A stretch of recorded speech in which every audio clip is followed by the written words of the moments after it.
Eto na nga mga chong, marami tayong basketball updates. Coach Tim Cone, sinabing bawal magkumbiyansa sa quarterfinals. Mikey Williams, hahabol nga ba sa quarterfinals kontra Barangay Ginebra? Kagabi ay tuluyan nang natapos ang elimination round kung saan alam na natin kung sino ang maghaharap-harap at isa nga sa inaabangan na match-up ay ang bakbakang Barangay Ginebra at Converge Fiberxers. Ang kupunan ni Coach Tim ang may hawak ng twice to beat advantage, pero ang mga Barangay Ginebra fans ay hindi nagkukumpiyansa dahil marami ang nagtatanong kung makapaglalaro nga ba si Mikey Williams para sa Converge Fiberxers. Nitong mga nakaraan ay napabalitang pumirma ng uniforms player contract etong si Mikey sa Converge Fiberxers. Pero as of now nga mga chong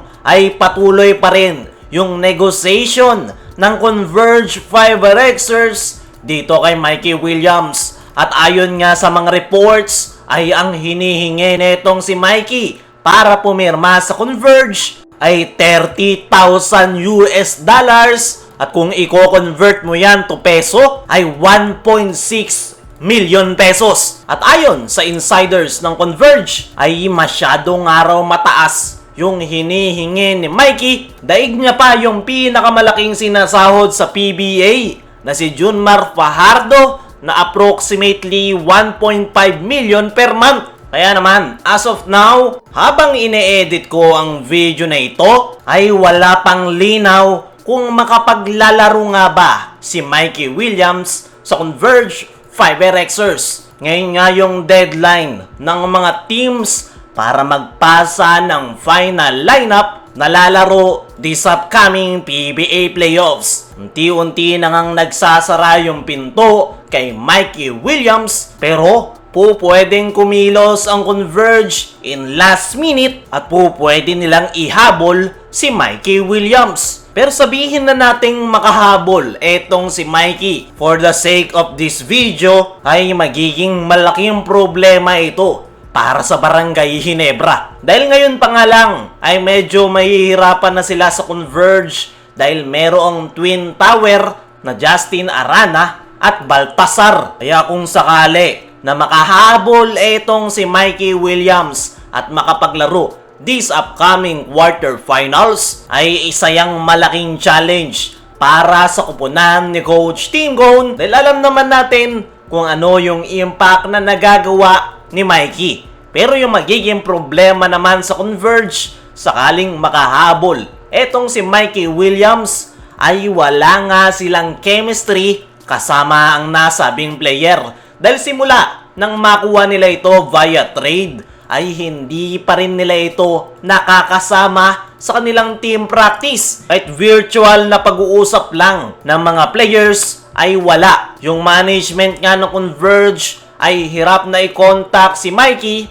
Ano pa kaya yung mga players? Kaya naman sakaling makapaglaro talaga si Mikey Williams sa Converge ay lalakas nga yung kanilang kupunan. Pero at the same time, poproblemahin nila yung chemistry na pwede nilang maging problema against Barangay Ginebra. Kung ikukumpara mo yan sa kupunan ni Coach Tim, ay mas solid na yung team chemistry ng Ginebra dahil wala na silang ginalaw sa kanilang lineup dahil 3 komperensya na ang nakakalipas ay si Troy Rosario lang yung nadagdag sa kanilang kupunan. Kaya mga chong, ano ang masasabi nyo? Kakayanin ba ng Ginebra sakaling humabol si Mikey sa Converge? I-comment mo lang dyan sa ibaba. Dumako naman tayo dito sa kabilang balita. Coach Tim Cone, sinabing bawal magkumbiyansa sa quarterfinals. Nasecure nga ng Barangay Ginebra ang twice to beat advantage matapos nilang talunin ang Rain or Shine Elasto Painters. Pero ayon nga sa naging latest press con interview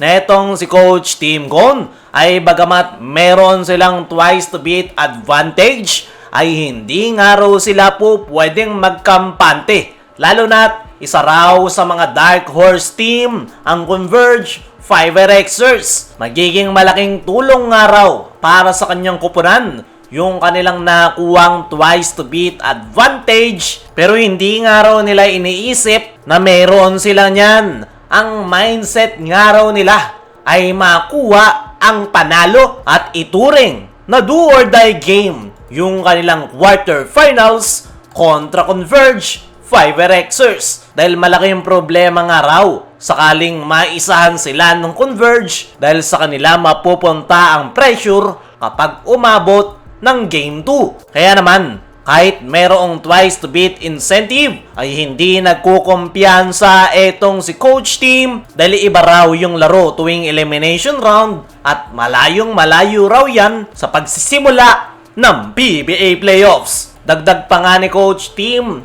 na nagawa nilang tambakan ang Converge noong huli nila itong makalaban sa elimination round. Pero binigyang diin ni Coach Team na iba ang atmosphere sa elimination round kumpara sa PBA Playoffs. Kaya naman i-expect nga raw ng mga fans na ibibigay nila ang kanilang buong makakaya para manalo at makapag-advance sa semifinals. Kayo mga chong, ano ang masasabi nyo ngayong hindi nagkukumbiyansa si Coach Team Cone? Ano rin yung masasabi nyo sa posibilidad na humabol si Mikey Williams para maglaro sa Converge? I-comment mo lang dyan sa ibaba.